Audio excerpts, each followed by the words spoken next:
We're going to show you camouflaging two different pieces of equipment, the sniper rifle itself and a camera, depending on what your job is. We'll start off here with a rifle. We're going to go around the buttstock. All I got is a cravat, or other people call them drive-on rags. I'm going to put this around the buttstock. Nothing fancy again, just going to get a wrap. And you don't want to try and have too much loose stuff, because remember, you are going to be going through underbrush, so you don't want it too loose and flappy. And all we're going to do is secure it with a square knot. Then we come up here,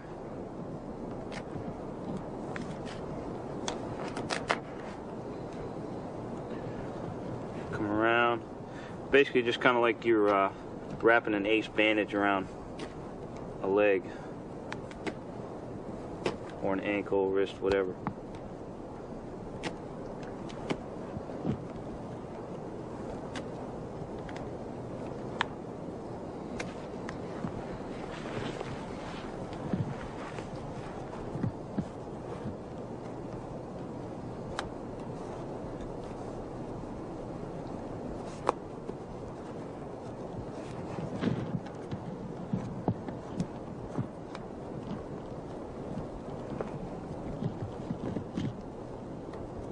And a little of the burlap straps, just so we don't have all solid green.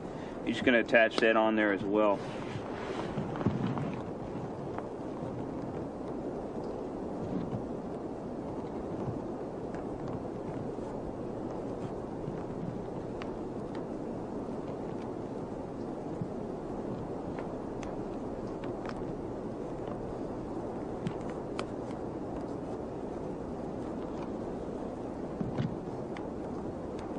And you can see once again, we don't have anything that interferes with the action of the weapon.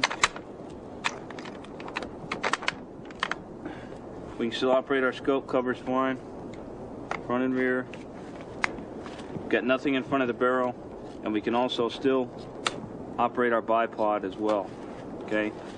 But we're just trying to break up the outline of the rifle itself, and also to cover up some of the exposed metal portions to stop any telltale glint that we might get from the sun backlighting us or hitting us at certain angles. Okay, another piece of equipment, if you're an outdoor photographer, is a camera.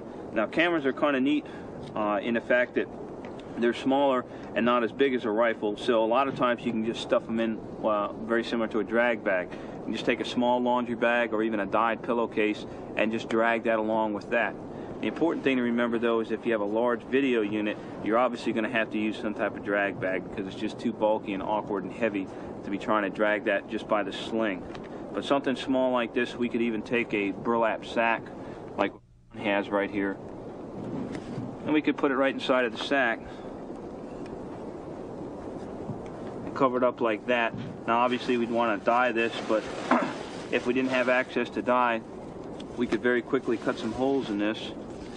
Okay, what we're doing is just making a small incision on either side of the bag here. Then we're just going to take our camouflage netting,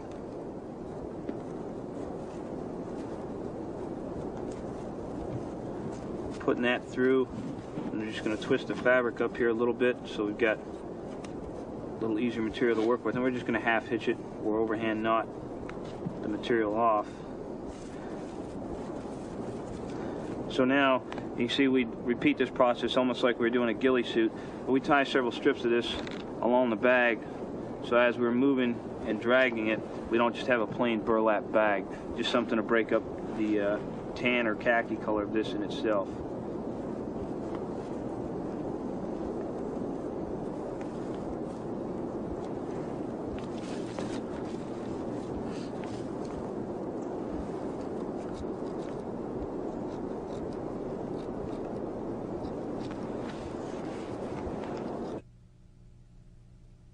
One of the things I'm just doing a final inspection of my headpiece, and I noticed this green doesn't really fit in too well, and I also kind of have a bare spot. So what I'm going to do is cut the green out,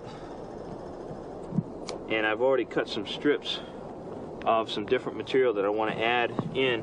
And what I've done in the material here, I just make a snip enough for this material to fit in. I'll go ahead and twist the end up so it's a little easier to work with. And I'll go ahead and insert it into the net.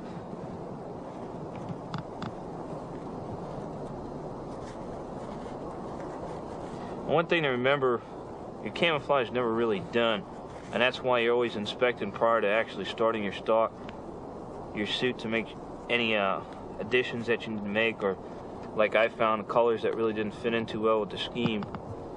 And now I'm just going to go ahead and fray this stuff, just pulling out the strands from the side. Because of the foliage that we're going to be working in, I'm applying some different type of burlap to some different color burlap to my headpiece, so it'll camouflage me better. And I have to remember that I'm going to leave room on my headgear for the surrounding natural foliage.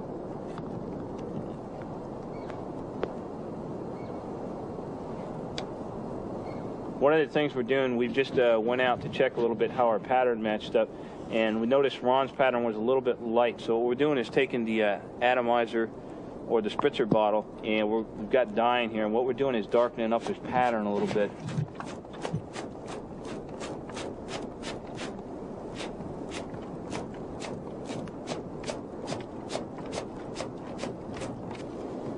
Another technique you could use is using just using a spray paint. In this case, we have black and green, leafy green. Go ahead and go around and hit some of the areas that you might have put too much brown on, and break up some of that color. There are a variety of camouflage paint products on the market, from the trays to the sticks. Any will do as long as they match your surroundings.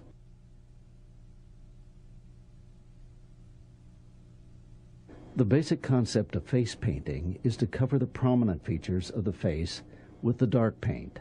The chin, mouth, nose, brow, and cheekbone will receive the darker colors. The deeper features of the face will receive the lighter colors: the cheek, the eyes, the forehead.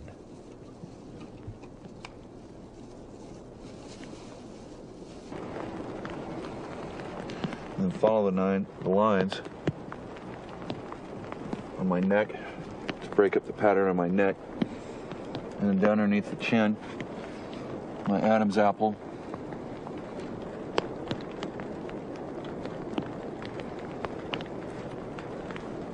All the way down to my throat.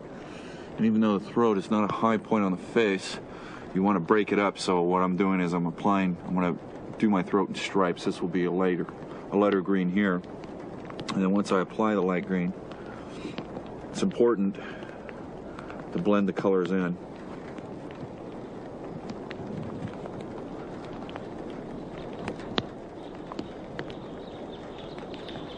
Get it on nice and thick. And just take your finger and run it along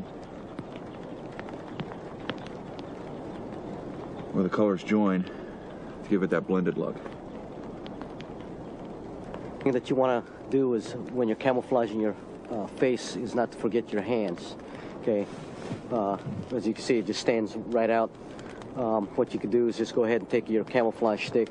If you don't want to wear gloves, is just do green or dark green and light green alternating or whatever, just to break up the pattern of your hand.